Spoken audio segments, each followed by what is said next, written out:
আচ্ছা, কথাটো হ'ল এনেকুৱা ধৰণৰ যে অসমৰ প্ৰত্যেকখন জিলাত নহয়, অসমৰ কিছু কিছু জেগাত, যিবিলাক জেগা বিশেষভাৱে ব্যৱসায়ৰ লগত জড়িত, শিক্ষাৰ লগত জড়িত, তেনে কিছুমান জেগাত, ফৰ এক্সাম্পল তিনিচুকীয়াই হওক, ফৰ এক্সাম্পল গুৱাহাটীয়ে হওক, বা লাহে ধীৰে আমি দেখিবলৈ পাইছোঁ ডিব্ৰুগড়ৰ ফালে হওক বা শিৱসাগৰৰ ফালে হওক, কিছুমান ব্যক্তিয়ে বৰ্হি ৰাজ্যৰ পৰা ব্যৱসায় কৰাৰ সূত্ৰে অসমত থিতাপি লৈছেহি। আৰু এইটো বেয়া কথা নহয়, কোনোবা ব্যৱসায় কৰিবৰ কাৰণে বা বিভিন্ন কাৰণত ভাৰতৰ আমি একোজন অসমীয়াৰ উপৰিও আৰু বাকী মানুহবিলাক আমি একোজন ভাৰতীয় যদিও, গতিকে বেলেগ বেলেগ ঠাইত গৈ পিনে, ৰাজ্যত গৈ পিনে ব্যৱসায় কৰাৰ অধিকাৰ আছে। তাত না আপুনি মই বাধা দিব পাৰিম, না বেলেগে আমাক বাধা দিব পাৰিব। কিন্তু কথাটো হ'ল এনেকুৱা ধৰণৰ, আমি দেখিবলৈ পাইছোঁ যে অসমৰ বিশেষকৈ গুৱাহাটীত, মই এজন উজনি অসমৰ ল'ৰা হয়, শিৱসাগৰৰ ল'ৰা হয়, আৰু ইয়াত কিছুমান পেট পচা ইয়াৰ স্থানীয় ব্যক্তিয়ে কয় তইতো শিৱসাগৰৰ ল'ৰা হয় বা তই আহোম ল'ৰা হয়, আপাৰ আছামৰ ল'ৰা হয়। গুৱাহাটীত গোটেই সেইখিনি নহয়, গুৱাহাটীৰ স্থানীয় 100%ৰ অনলি 2-3% মানুহখিনিয়ে কয়। এতিয়া বাকী যিখিনি 98% গুৱাহাটীৰ মানুহ আছে, গোটেই মানুহখিনিৰ পৰা ছাপোৰ্ট পাইছোঁ। আৰু গুৱাহাটীত থকা আশে পাশে থাকে নলবাৰীয়ে হওক, ৰঙিয়াই হওক, বাইহেটাই হওক, চন্দ্ৰপুৰে হওক, সোণাপুৰে হওক, বা যিমান আশে পাশে জেগা আছে, ইয়াত প্ৰত্যেকজন মানুহক, প্ৰত্যেকজন ডেকাক, মই স্পেচিয়েলি ইউথসকলক এটা কাৰণে টাৰ্গেট কৰিছোঁ, আৰু ইউথসকলৰ পৰা মই এইটো ছাপোৰ্ট পাইছোঁ যে ইউথসকলৰ শক্তিটো যেতিয়া আমাৰ লগত একত্ৰিত হৈ থাকিব, চৰকাৰ কি আছে মোৰ কোনো মতলব নাই। মই ভাল লাগিব অহাকালিলৈ মই বিজেপিক ভোট দিম, মোৰ ভাল নালাগিব মই অহাকালিলৈ বিজেপিক ভোট নিদিম। মোৰ ভাল লাগিব যিয়ে জাতিটোৰ কাৰণে কাম কৰিব, তেনেকুৱা এজন ব্যক্তিকে চৰকাৰখন গঠন কৰাৰ ক্ষেত্ৰত ৰাজনৈতিকভাৱে সিদ্ধান্ত ল'ম। কিন্তু গুৱাহাটীৰ আশে পাশে যিমানবিলাক ইউথ গুৱাহাটীত আছে, উজনি অসম, মধ্য অসম, নামনি অসমৰ ইউথ গুৱাহাটীত আছেহি। আমি দেখিছোঁ যে তেওঁলোকে ব্যৱসায় সূত্ৰে অহা ইউথে হওক বা শিক্ষাৰ ফালৰ বা শিক্ষাগত বিষয়ত অহা ইউথে হওক, আমি দেখিছোঁ ইয়াত বহিৰাগত ব্যক্তিৰ ক'ৰবাত নহয় ক'ৰবাত মানে অত্যাচাৰৰ অটপালি বলি হ'বলগীয়া হৈছে। যোৱাকালি 1টা বজাত মোৰ এজন ছিংগাৰে ফোন কৰিছে, তেখেত হ'ল ঋষি বৰুৱা। তেখেত শিৱসাগৰ হয়, উদীয়মান এজন কণ্ঠশিল্পী।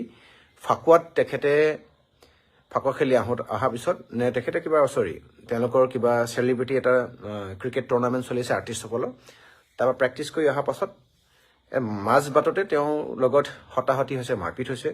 আৰু যোৱাকালি ৰাতি প্ৰায় 10টামান বজাত, মই ৰিভিল কৰিব বেয়া পাইছোঁ, নাম মেনশ্যন কৰিব বেয়া পাইছোঁ, এজন বিখ্যাত ইউটিউবাৰ, যিজন ইউটিউবাৰক বিহাৰীয়ে বেয়াকৈ মাৰধৰ কৰিছে, আৰু তেওঁৰ লগত থকা এজন কালচাৰেল দিশৰ এজন অভিনেতাকো মাৰধৰ কৰিছে। গতিকে বিলাসিতা অসমে উক্ত বিষয়টো গম পালে যে মাৰধৰ কৰা বিষয়টো আমাৰ খিলঞ্জীয়াৰ ডেকা লগতে হৈ গ'ল বুলি। গতিকে বিলাসিতা অসমে প্ৰশ্ন উত্তৰ বা চিকিৎসা যেনেকৈ কৰিব লাগে ৰাতিয়ে কৰি দিছে। আৰু তেওঁলোকৰ স্বত্বাধিকাৰীয়ে মানে ব্যৱসায়িক প্ৰতিষ্ঠানটো মুখ্য বিষয় মানুহজনে আমাৰ লগত যোগাযোগত আহিছে। আৰু বিষয়খিনি যদি কোনোবাই যদি আমাৰ ৰাস্তাত যদি 80ত গাড়ী চলায়, তেতিয়া আমি তেওঁলোকৰ ৰাস্তাত 160ত গাড়ী চলাম। সেইটোতো আমাৰ এটা নীতিয়ে হয়। আৰু অকৰা যেতিয়া মৈত উঠে, অকৰা মৈত উঠিলে যে নানামে, সেই অকৰা মৈত উঠিলে ননমা মানে গোটেই গুৱাহাটী যিখিনি আমাৰ বিলাসিতা অসমৰ ল'ৰা আছে, সেইখিনি হ'ল অকৰা যেতিয়া মৈত উঠিলে নানামে, সেই স্বভাৱ এটা আমাৰ ওচৰত আছে। গতিকে কোনোবাই যদি আমাৰ অসমীয়া জাতিটোক ওপৰত যদি ৰঙা চকু দেখুৱায়, কোনোবাই যদি অসমীয়া জাতিটোক মানে উপলুঙা কৰে, অত্যাচাৰ কৰে, আগ্ৰাসন কৰে, আমাৰ ভগ্নীৰ ওপৰত যদি কোনোবাই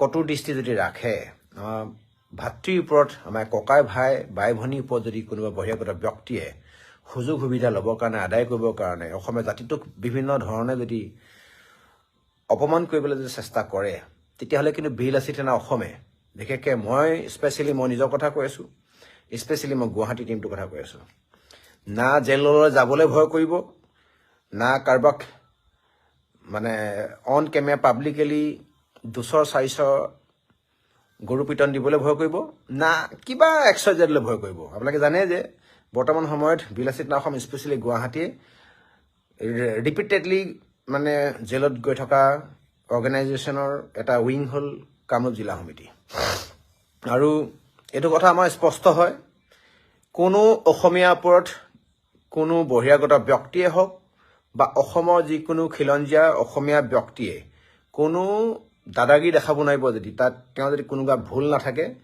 আৰু ন্যায় প্ৰাপ্তিৰ কাৰণে প্ৰত্যেকজন ব্যক্তিৰ লগত বিলাসিতা অসম আছে সদায় থাকিব এটা কথা আমি ঋষি বৰুৱাৰ লগতো ইতিমধ্যে আমি বিলাসিতা অসম আছো যোগাযোগত আছো তাৰ লগত আমি সাহস আৰু প্ৰত্যয় হিচাপে আমি তাৰ লগত থিয় দিছো আৰু থাকিম এটা কথা স্পষ্ট হয় অসমত থকা কোনো অসমীয়া পদ অনা অসমীয়াই দাদাগিৰি দেখুওৱা আগত এবাৰ এটা কথা স্পষ্টকৈ জানি লোৱাটো দৰকাৰ যে কেতিয়া কোনো কাৰণত জেল বুলি কোৱা শব্দটোলৈ ভয় নকৰা কেতিয়া কোনো কাৰণত লকআপ বা যিকোনো ধৰণৰ এনেকুৱা শাস্তিলৈ ভয় নকৰা সংগঠনটোৱে হ'ল বিলাসিতা অসম কাৰণ বিলাসিতা অসমে যিদৰে আজি এজন ধৰি লৈছোঁ সাধাৰণ ব্যৱসায়িক ক্ষুদ্ৰ ব্যৱসায়ীৰ কাৰণে মাত মাতিছে বিলাসিতা অসমে অসমৰ খিলঞ্জীয়া যিকোনো ডাঙৰ ব্যৱসায়ীৰ কাৰণে মাত মাতিব বিলাসিতা অসমে যদি এজন পঞ্চায়তৰ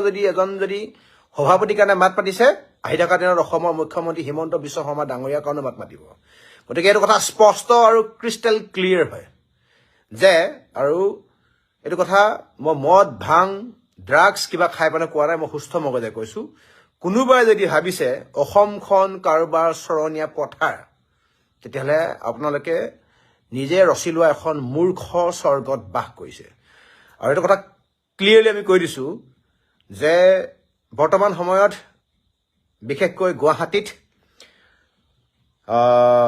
চন্দ্ৰপুৰৰ পৰা ৰাণীৰ পৰা একদম চন্দ্ৰপুৰলৈকে গুৱাহাটী এৰিয়াটোত বিশেষকৈ ইভেন আমাৰ চাংচাৰীয়ে কওক হাজোৱে কওক এই গুৱাহাটী এৰিয়াত বিলাসিতা অসম অধিক শক্তিশালী আৰু বিশেষ ৰূপত সংগঠনটো আগবাঢ়ি আহিছে আৰু বিভিন্ন আমাৰ আঞ্চলিক সমিতিবিলাকেও সেই একেটা ৰূপতে আপোচবিহীন সত্তাৰে অসম আৰু অসমীয়াৰ কাৰণে কাম কৰিম বুলি আগবাঢ়ি আহিছে গতিকে ইয়াত কোনোবাই যদি ভাবিছে যে অসমৰ গুৱাহাটীত থকা অসমীয়াৰ ওপৰত দপদপনি চলাই অসমীয়াৰ ওপৰত দাদাগিৰি মতাগিৰি গুণ্ডাগিৰি চলাই আমি খাম বুলি তেতিয়াহ'লে কিন্তু এইটো ষ্টেটমেণ্ট সম্পূৰ্ণ চেঞ্জ কৰি লওক আৰু এইটো কথা ক্লিয়াৰ হয় আমি না পলিটিকেলি আমি ধৰিছোঁ না বিজেপি না কংগ্ৰেছ না XYZ পাৰ্টিক আমি না ছাপোৰ্ট কৰোঁ না আমি বিৰোধ কৰোঁ কথাটো এনেকুৱা ধৰণৰ হয় যে অসমত থকা কোনো এনেকুৱা অনা অসমীয়া ব্যক্তিৰ অসমীয়াৰ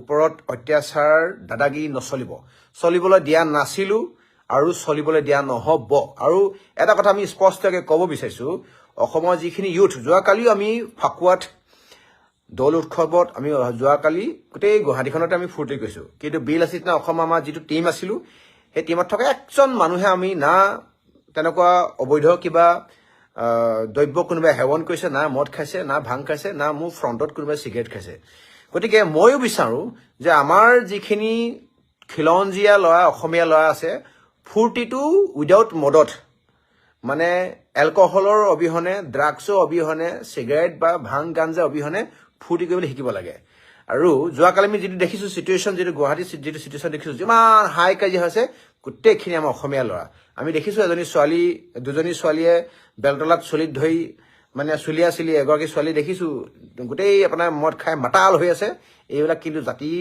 একোটা লোকচান আৰু বিলাসিতা অসমে এইটো কথা আমি স্পষ্টকৈ কৈছোঁ যে কোনো অসমীয়াৰ ওপৰত যদি কোনোবা দুষ্কৃতিকাৰীয়ে যদি অত্যাচাৰ চলাই মোক নাপালেও মোৰ লিংকত থকা যিমানখিনি মানুহ আছে মোৰ দিনটোত বহুতখিনি ফোন আহে কাৰণে মই কেতিয়াবা আপোনালোকৰ ফোনবিলাক ৰেছপন্স দিব নোৱাৰোঁ কিন্তু আমি আমাৰ অসম লিখা মেক্সিমাম আপুনি আমাৰ যিমান মোৰ ফ্ৰেণ্ড লিষ্টত আছে বা কমেণ্ট ছেকশ্যনত মোৰ ল'ৰা থাকে বা ধৰি লৈছোঁ আমাৰ পষ্ট শ্বেয়াৰ কৰাৰ ক্ষেত্ৰত যিখিনি আমাৰ ছ'চিয়েলি এক্টিভ হৈ থাকে যিকোনো এজন ব্যক্তিক ইনবক্সত গৈ মেছেজ কৰিব আৰু এটা কথা স্পষ্ট হয় খালি নিজৰ গাত চেকাটো লগাই নল'ব যদি আপোনাৰ গাত যদি দুখ থাকে আপোনাৰ গাত যদি চেকা থাকে তেতিয়াহ'লে আমি অন্ধ ভক্তৰ নিচিনাকৈ চকুত পাট্টি লগাই পেলাই আমি কাম কৰা মানুহ নহয় কিন্তু এইটো কথা একদম স্পষ্ট হয় বহিৰাগত যিকোনো ব্যক্তিক আমি এইটো কথা স্পষ্টকৈ হুংকাৰ দিছোঁ, তোমালোকে যদি আমাৰ ৰাস্তাত 80-90 স্পীডত যদি গাড়ী চলোৱা, সেই অত্যাচাৰৰ ৰাস্তাটোত আমি 200 per hour কিলোমিটাৰ আমি স্পীডত গাড়ী চলাম।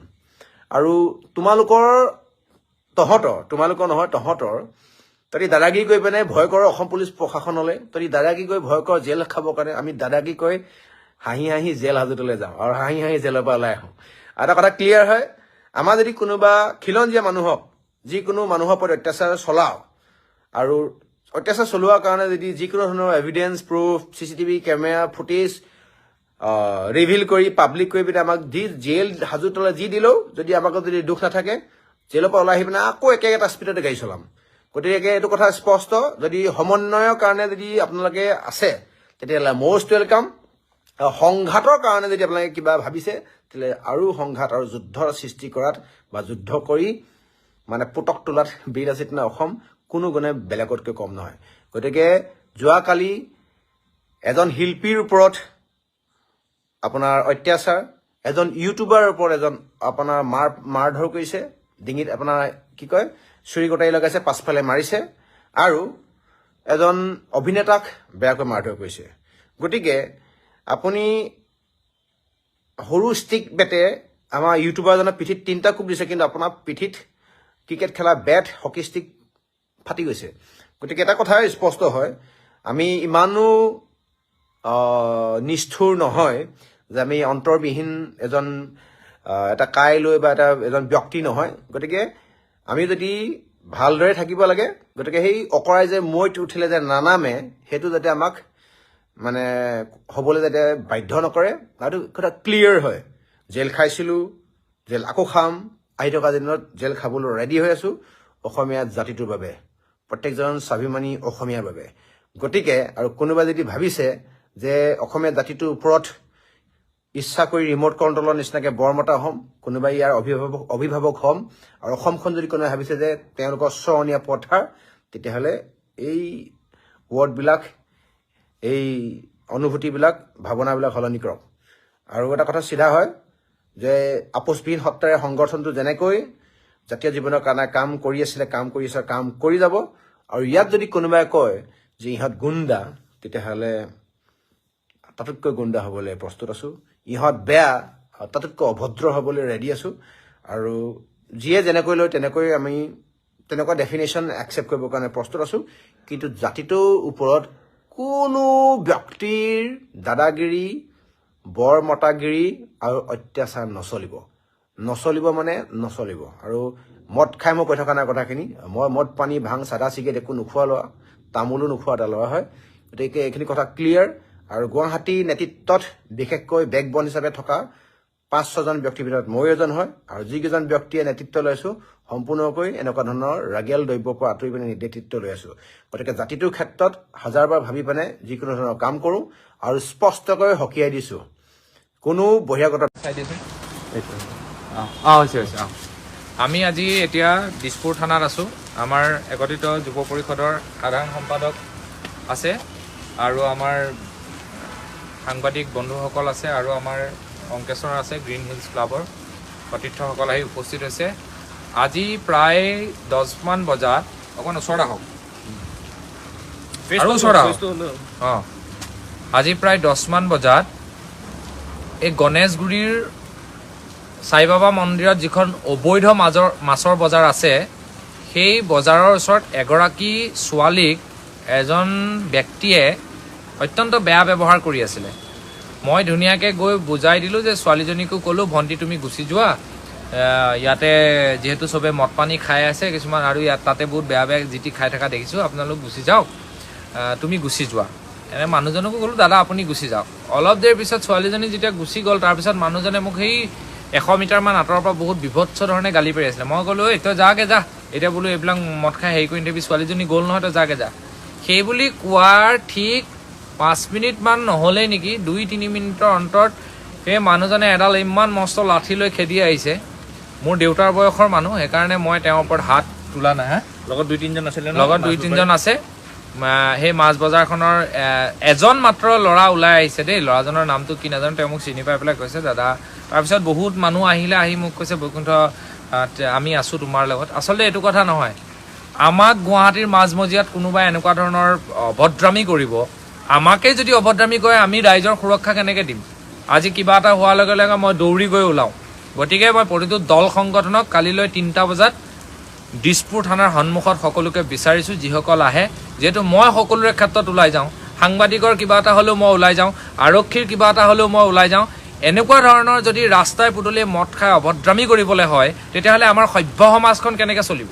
আমি চলিম কেনেকৈ? আমি যাম আমি কাৰ বিৰুদ্ধে প্ৰতিবাদ কৰিম? সকলোৱে যদি তেনেকুৱা হয়। গতিকে মই বিনম্ৰতাৰে ক'ম আপোনালোকক, কালিলৈ আমি 3টা বজাত দিছপুৰ থানাৰ সন্মুখত উপস্থিত হ'ম। আৰক্ষী যি আমাৰ দিছপুৰ আৰক্ষী থানাৰ যি